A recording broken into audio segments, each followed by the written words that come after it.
Quais as medidas de tendência central e dispersão devemos usar para análises descritivas? É isso que vamos ver agora.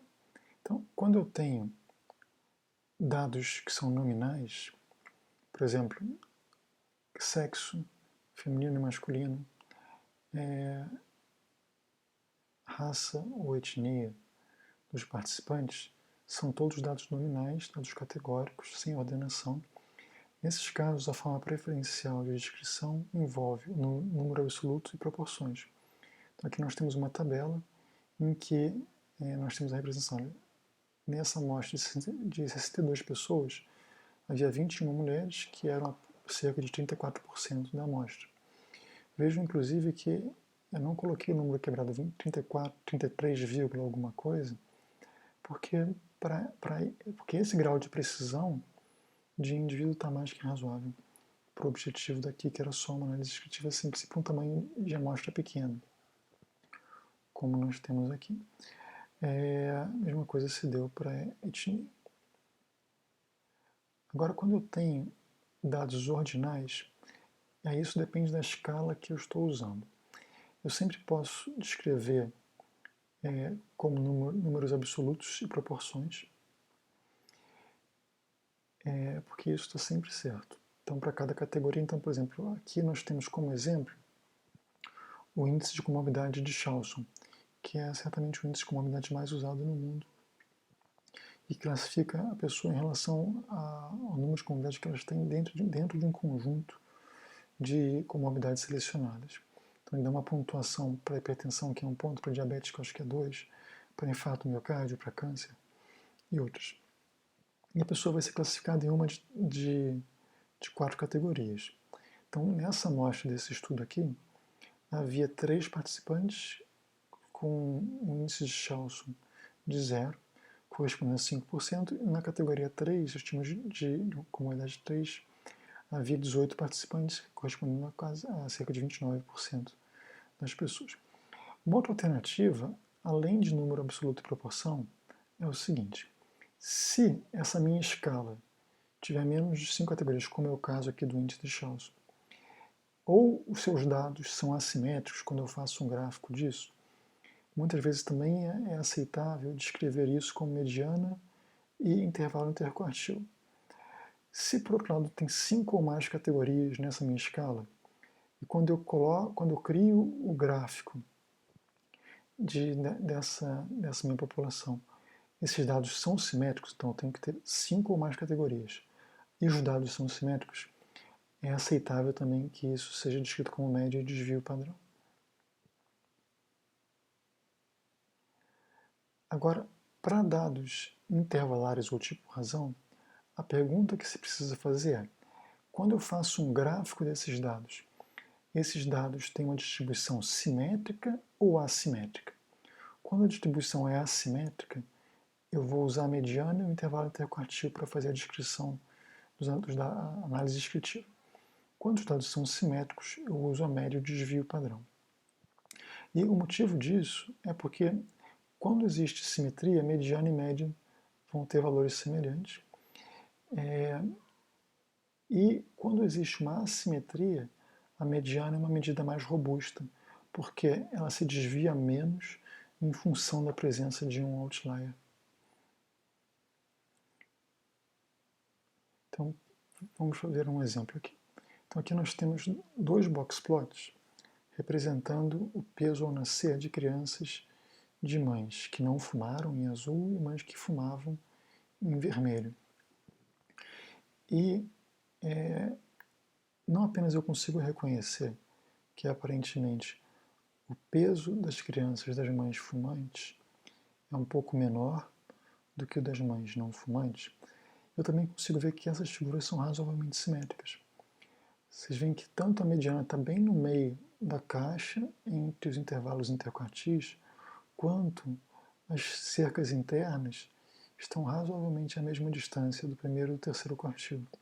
Mesmo havendo alguns outliers, como eu consigo ver na amostra das mães não fumantes, e só um aqui das mães fumantes, ainda assim o jeitão dessa distribuição aqui é simétrico. Então aqui eu usaria mediana, média e desvio padrão. Aqui é o gráfico, aquilo que estava no box plot da figura anterior, está aqui. Então nós temos em vermelho o peso a nascer dos filhos de mães fumantes e à direita o peso a nascer de filhos de mães não fumantes. Então essas são figuras que são razoavelmente simétricas e que a gente certamente escreveria essas distribuições usando somente média e desvio padrão. Já agora, esse aqui é um dado de ensaio clínico de um medicamento para dormir em comparação com o placebo. Então, em vermelho estão as pessoas que tomaram o remédio para dormir e em azul as pessoas que não tomaram o remédio para dormir. E os valores que a gente tem são horas a mais de sono. Então, além de perceber que as pessoas que tomaram o remédio para dormir tiveram mais horas de sono, eu fico com a clara impressão de que ambas as distribuições são assimétricas. Então, por quê? Você vê que a mediana das duas não está no centro da caixa do intervalo interquartil.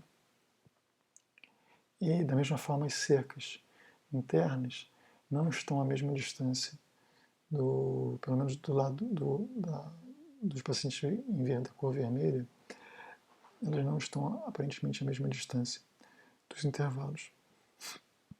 E aqui como é que seria o histograma desses dois grupos?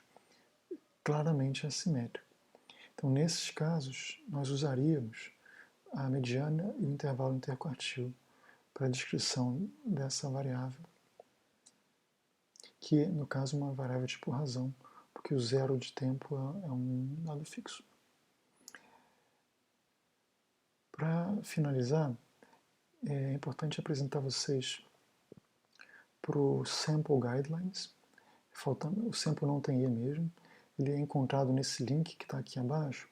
E o Sample Guidelines, ele representa um conjunto de recomendações para apresentação de resultados estatísticos em artigos científicos da área biomédica.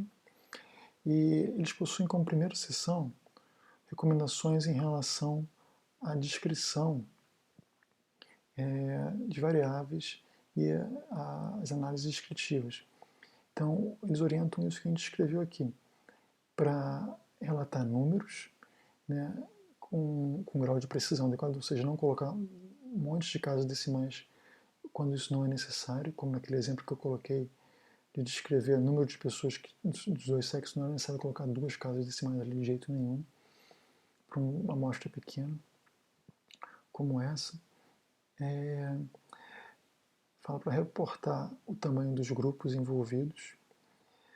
E, assim, o parâmetro que ele usa é interessante. Nesse primeiro ponto que ele aborda aqui, o tamanho qual que é o grau de precisão que eu preciso mostrar tem a ver com a precisão que é clinicamente relevante para o meu estudo. Então, por exemplo, 1 ano de vida para um estudo de adultos é bem razoável. Se fosse um estudo de criança, eu precisaria de meses. Então eu precisaria 2,5 anos, 13, porque essa vírgula ali faz diferença de acordo com o meu objeto. E aí ele dá esse exemplo aqui no primeiro ponto, que ele fala assim, se a menor diferença significante for uma escala de 5 pontos, eu preciso reportar os dados como números inteiros, não tem sentido usar números decimais. Então ele fala para relatar os números e o tamanho do grupo de cada análise, sempre que possível relatar numeradores e denominadores para todas as percentagens. Então eu tenho lá, tem que estar claro qual que é o meu tamanho, quantas pessoas tinham no numerador e quantos no denominador. Então são 30 mulheres dentre quantas pessoas envolvidas. E aquilo que a gente aprendeu aqui, que é quando eu tenho uma distribuição que é aproximadamente normal, use média e desvio padrão. E ele orienta, eu queria chamar a atenção para isso aqui no quarto ponto dele, para não fazer esse formato de média mais ou menos SD desvio padrão, mas sim média entre parênteses desvio padrão. Por quê? Porque média mais ou menos desvio padrão parece que a média varia, e não é a média que varia, desvio padrão é algo separado da média. Então, embora essa fala média mais ou menos desvio padrão seja extremamente comum ela não é recomendada porque ela é confusa. E clareza é uma das coisas fundamentais na ciência. O quinto ponto dele é aquilo que a gente comentou aqui também, de quando eu estou diante de uma distribuição que não é aproximadamente normal, reporte a mediana e os intervalos interpercentis, no caso o intervalo interquartil, a variação ou ambos. O que se faz normalmente é a mediana e o intervalo interquartil só. E aquilo que eu falei também, porque é importante relatar os limites dos intervalos interquartis, então primeiro e terceiro quartil, e não só a diferença entre eles, o intervalo em si, como eu mostrei quando eu apresentei a figura dos intervalos interquartis. Erro padrão é uma coisa que a gente não vai usar, mas vocês vão aprender isso mais tarde. E tem, às vezes as pessoas colocam um erro padrão em vez do desvio padrão, isso é um erro também. Isso. Então agora nós temos aqui um exemplo de texto bem simples para uma seção de métodos de qualquer artigo que envolva qualquer grupo de pacientes que você tem que quantificar isso em algum momento. Pode ser inclusive um estudo qualitativo que você vai descrever a sua amostra. E o revisor vai perguntar para você, tá, você entrevistou 30 pessoas, 20 pessoas, quem eram essas pessoas? Qual era o sexo delas? Qual era a escolaridade? Qual era a idade delas? E então aqui, isso aqui pode estar no projeto de pesquisa, seria assim, variáveis categóricas, nominais ou ordinais, com poucas categorias, menos que 5 entre parênteses, serão descritos através de números absolutos e proporções. Variáveis contínuas, quando possuírem distribuição aproximadamente normal, serão descritas na forma de médias e desvios padrão.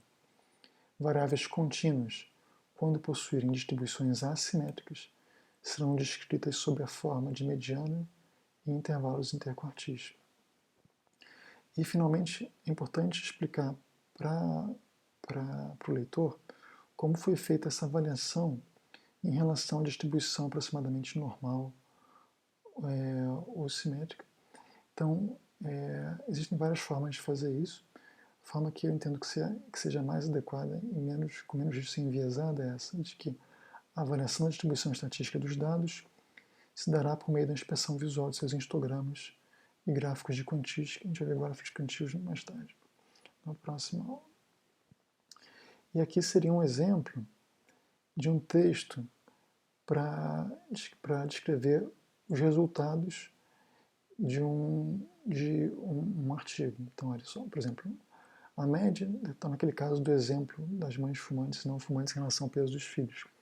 A média, abre parênteses, de padrão de peso nos filhos de mães fumantes foi de 3.250 gramas.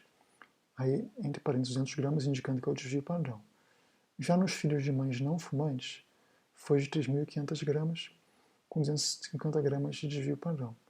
Já a mediana da idade, que aqui tinha uma distribuição assimétrica, então, aí eu ponho entre parênteses, intervalo interquartil e que nas mães fumantes e não fumantes foi de 25, abro parênteses, 18 a 30 e 27, 19 a 31, respectivamente, que é a palavra que está faltando aqui.